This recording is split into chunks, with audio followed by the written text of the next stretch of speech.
Émerveillez-vous, vous êtes à Tanger.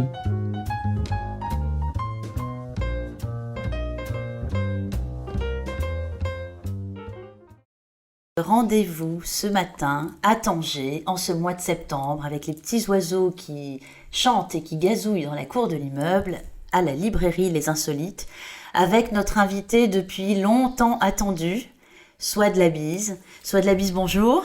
Bonjour Stéphanie, bonjour Franck et bonjour les Insolites. Et je suis absolument complètement dans mon jus d'origine d'être à Tanger.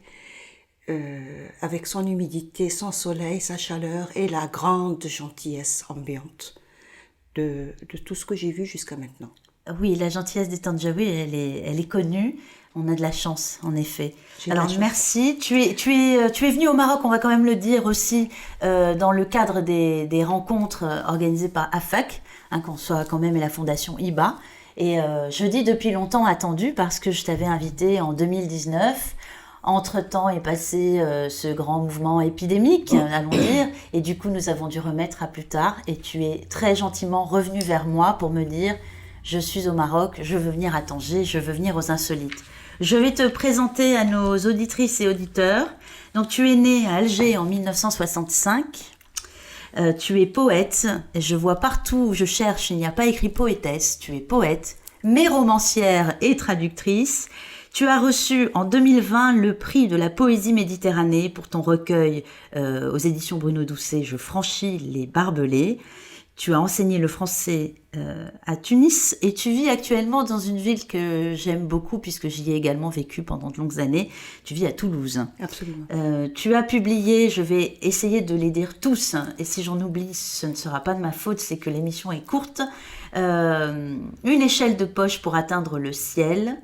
Brouillons amoureux aux éditions Les Lisières en 2017, Je franchis les barbelés donc chez Bruno Doucet en 2019, Enfiler la chemise de l'aïeul aux éditions des Lisières en 2021, ton roman J'aurais voulu être un escargot que tu avais publié en 2019 également aux Lisières, Glisser nu sur la rampe du temps chez Blast en 2021 et ce livre choc Enjamber la flaque où se reflète l'enfer à la fois aux éditions algériennes Barzar et chez X en 2019. On va en parler. Je vais aller très vite pour qu'on puisse commencer. J'aurais voulu être un escargot. Tu mets en scène une petite fille dans une sorte de pays imaginaire. Donc tu as repris les codes du conte.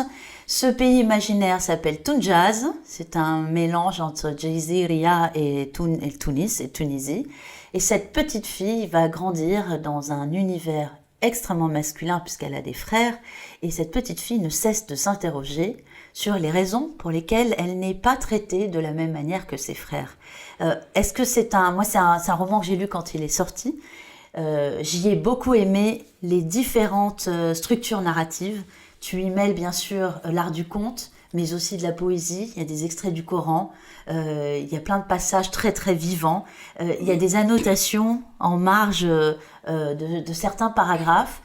Ce livre, tu l'as écrit pour rendre hommage à une culture orale qui est souvent celle des femmes dans les territoires du Maghreb. Mais est-ce que tu l'as aussi écrit comme une sorte de catharsis de ce que tu avais connu quand tu étais enfant toi-même ? Catharsis, ça c'est intéressant, je sais pas très bien. En fait, ça a été mon premier courage de publication. J'écris depuis longtemps, mais il m'a fallu quand même arriver à l'âge de 45 ans pour oser publier. Le hasard a fait que le livre devait sortir et il est sorti en plein printemps arabe, ce qui, moi, m'a rendue très heureuse. Et puis, les amis, en le lisant en Tunisie, en Algérie et d'autres au Maroc, m'ont dit, surtout à l'époque en Tunisie, quand les islamistes, par exemple, les salafistes surtout, avaient brûlé des zaouïas, la zaouïa d'une femme qui s'appelle Lalla Noubia, Manoubia, pardon, Saïda Manoubia.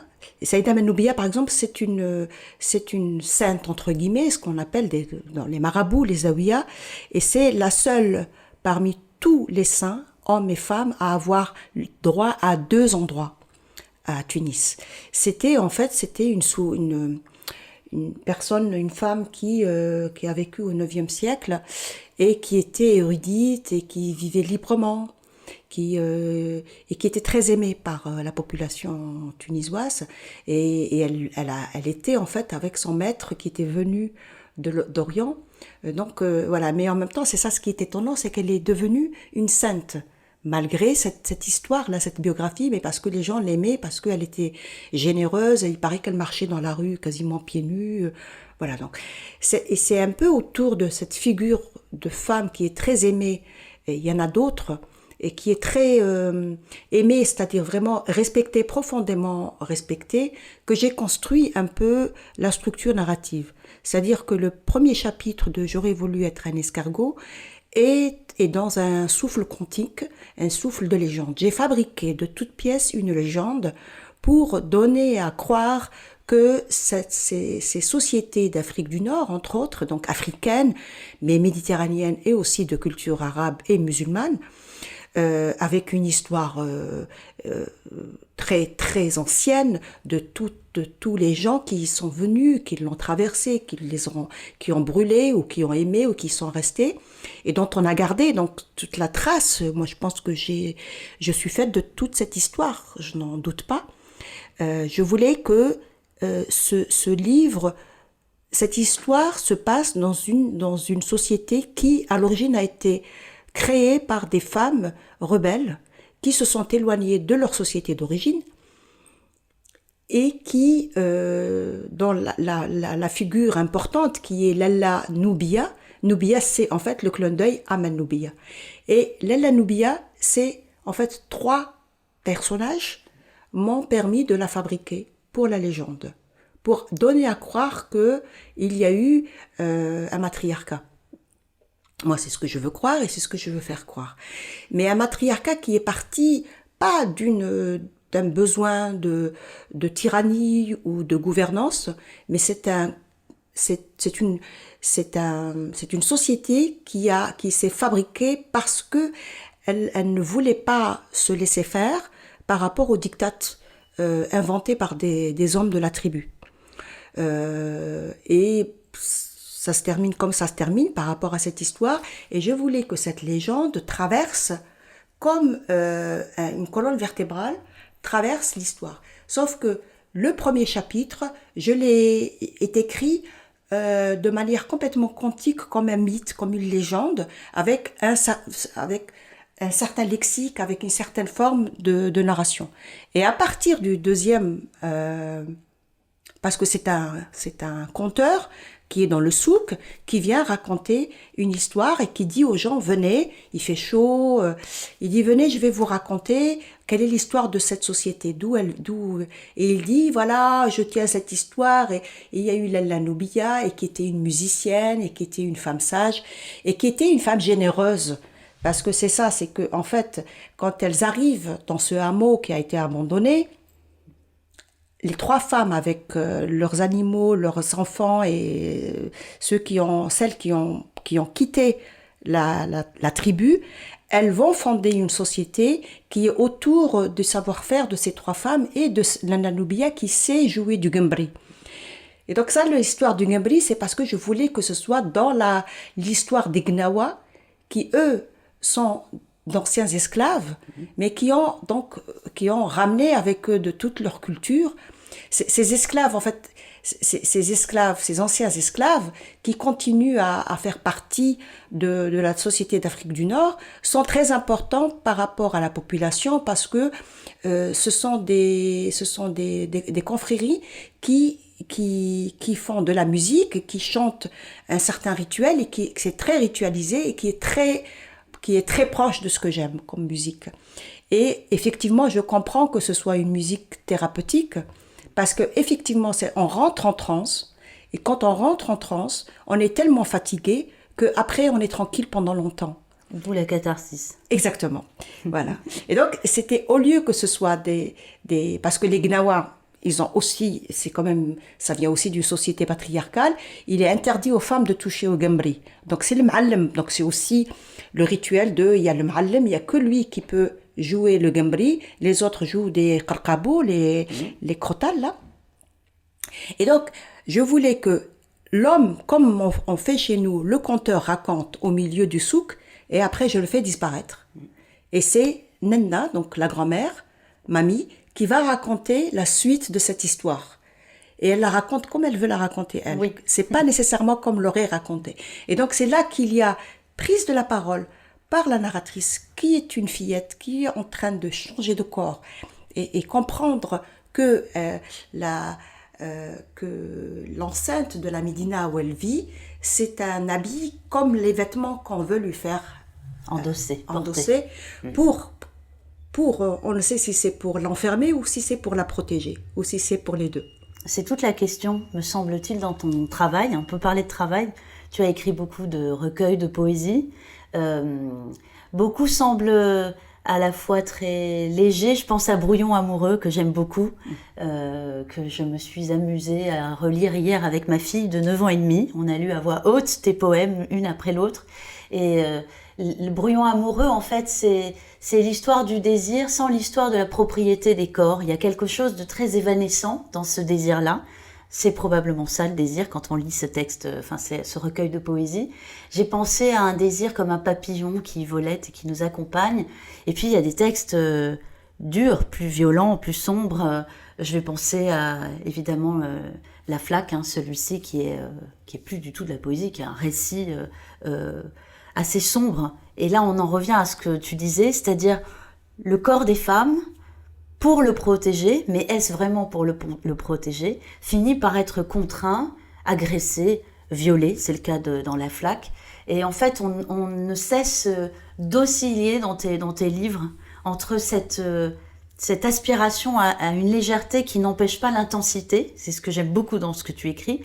Tes poèmes ne sont pas lourds, tes poèmes sont souvent très courts, certains sont un peu plus longs, et quelque chose de plus violent, donc de plus un peu comme un tire-bouchon qui va chercher loin et qui, voilà, ça tourne et ça fait mal.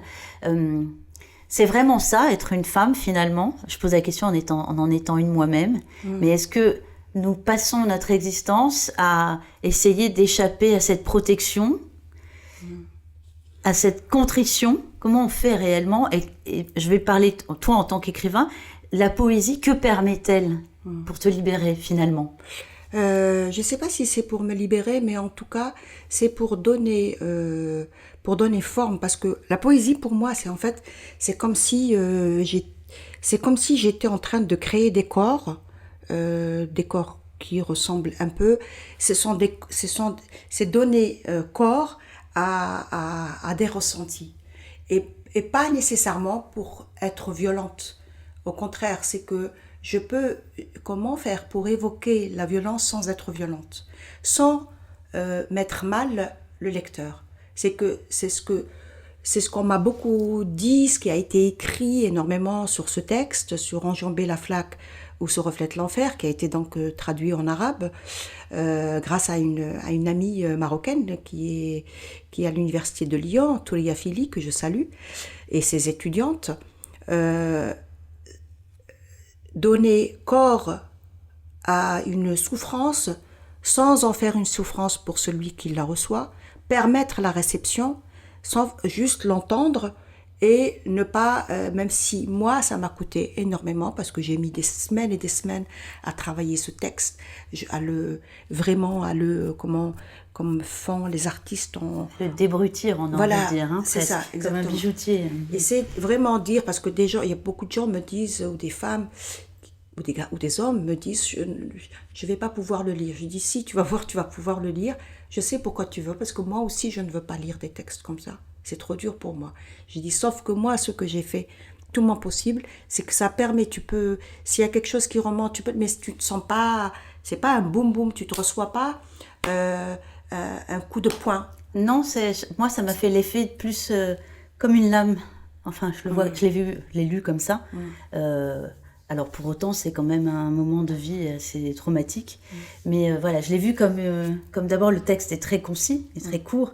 Et je l'ai vu voilà, comme une lame qui rafleurait une peau, une chair. Ça reste quand même un moment d'enfance compliqué. Hein. L'enfance revient souvent. Les souvenirs, tu écris beaucoup aussi sur ce que représentent les souvenirs, ce que représente le passé. C'est un passé qui habite beaucoup le présent. Là, j'ai eu la chance de lire, j'ai reçu par les éditions des Lisières, qu'on salue, Maude Leroy, elle fait un travail admirable. Coucou Maude. Oui, bonjour Maude, parce qu'elle fait ce vrai travail qu'on attend des éditeurs. Elle soigne chacun de ses textes, elle soigne la forme, elle soigne le fond. Et donc j'ai reçu le dernier, qui est très très beau, sur l'histoire de cette première aviatrice pilote marocaine. Et tu es citée à la fin. De Karima Kharraz. Exactement, qui est magnifique. Et qu'on va dès aujourd'hui pouvoir proposer à nos clients à Tanger. Et c'est un livre superbe parce que le mot rêve est évoqué en effleurant sa moustache. Donc on joue avec le texte. Et tes textes, ils sont très habités d'une sorte de souvenir un peu rêvé. Il y a quelque chose comme ça qui fait du bien quand on les lit. Tous tes textes. On doit dire aussi, on ne l'a pas dit, qu'aux éditions des Lisières, tes poèmes sont traduits en arabe. On va quand même parler de la traduction parce que tu es traductrice. Est-ce que tu t'auto-traduis? Est-ce que tu peux faire ça? Ou est-ce que tu préfères traduire d'autres écrivains? J'en suis absolument incapable. Alors pourquoi? Sinon, j'écrirais en arabe. Parce que je n'ai pas ce talent-là. Je n'ai pas ce talent d'écrire en arabe. Donc c'est l'arabe, voilà, je n'ai pas, si je pouvais écrire en arabe, je l'aurais fait. Peut-être que je pourrais écrire, mais moi, ma poésie, elle vient en français. Je suis, même si je suis profondément bilingue, voire trilingue, mais je suis plus bilingue, comme on peut l'être très souvent dans cette partie du monde. Ce qui est étonnant d'ailleurs, parce que je vis en France depuis une vingtaine d'années, je suis toujours encore étonnée du monolinguisme ambiant et du fait d'ignorer que plus de 77 langues et dialectes existent en France et qu'on les parle pas et qu'on les fête pas. Je veux dire que l'arabe devrait être fêté, qu'il soit maghrébin ou oriental. J'aimerais beaucoup que ce soit une langue dont la France peut s'enorgueillir, bien sûr, mais oui, mais bien sûr, c'est de même que nous avons, de même que moi, le français est ma langue, parce que je la maîtrise. Tout ce que je maîtrise est à moi. Voilà, c'est ma propriété et je n'entends pas dire que c'est quelque chose qui n'est pas à moi. Je refuse la position dogmatique. La langue, c'est la langue, c'est une langue, et elle véhicule une culture et elle véhicule une histoire. L'histoire d'où je viens, moi, de la colonisation très dure. La colonisation de l'Algérie n'a pas été une balade. L'Algérie, il lui a fallu l'Empire français, il lui a fallu plus de 35 ans pour pouvoir s'établir en Algérie. Et pendant ces 35 ans, les violences qui ont été infligées à la terre et aux êtres humains et à tout ce territoire ont été terrifiantes. Ça, j'ai écouté là pendant notre rencontre à Afaq, Zahia Rahmani qui parlait justement de la déforestation qui a suivi la colonisation en Algérie. Et ça, je savais pas, par exemple, des détails comme ça, que au moment où en France, sous Napoléon III au XIXe siècle, on mettait en place un règlement des lois pour protéger la végétation, les arbres en France, parce que on avait un peu abusé, un peu beaucoup, et il y a eu des morts parce qu'il y avait eu des pluies et qu'il y avait plus d'arbres, etc. Pour protéger. Voilà, pour protéger. Et donc il y a eu des morts beaucoup. Et donc là, au moment où en France, on établit des règles et des lois pour contre la déforestation, au même moment, le western en Algérie. On a fait, c'est-à-dire ce que Zahia a dit donc, dans les recherches ce qu'elle a trouvé comme information, c'est que sur 1500 kilomètres de côte algérienne, il n'y avait plus un seul arbre. Oui, c'est un génocide naturel. Voilà, et en plus, ils ont planté après des arbres qui sont nocifs, parce qu'ils ont besoin de beaucoup d'eau, les eucalyptus. Et en plus, on a ramené aussi des arbres de Tasmanie, qui, eux, viennent d'un climat où il y a beaucoup d'eau. Et donc, c'est-à-dire, c'est x3. C'est comment on peut être violent avec un endroit qui voulait quand même s'approprier. C'est-à-dire, c'est bête. Si tu veux t'approprier, tu as intérêt à le garder en bon état. Oui, mais parfois c'est la politique de la terre brûlée. Exactement. On efface tout pour reconstruire. C'est ça. On n'a plus beaucoup de minutes. Voilà, Oui. j'ai Franck qui m'envoie des un. Donc, on va évidemment inciter tous nos auditeurs et nos auditrices à découvrir tes livres.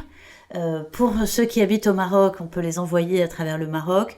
On invite toujours à redécouvrir des voies difficiles. La poésie, elle fait son chemin. Hein. C'est la goutte d'eau qui entre dans un plafond. Malheureusement, on a une époque où tout va très vite et on oublie parfois comme est important le son et comme est importante la voix des poètes. Tu en es une magnifique. C'est encore un honneur. Shukran. À Merci. bientôt, Barakallahu fik. Merci, chères auditrices et Merci, chers Stéphanie. auditeurs. Merci.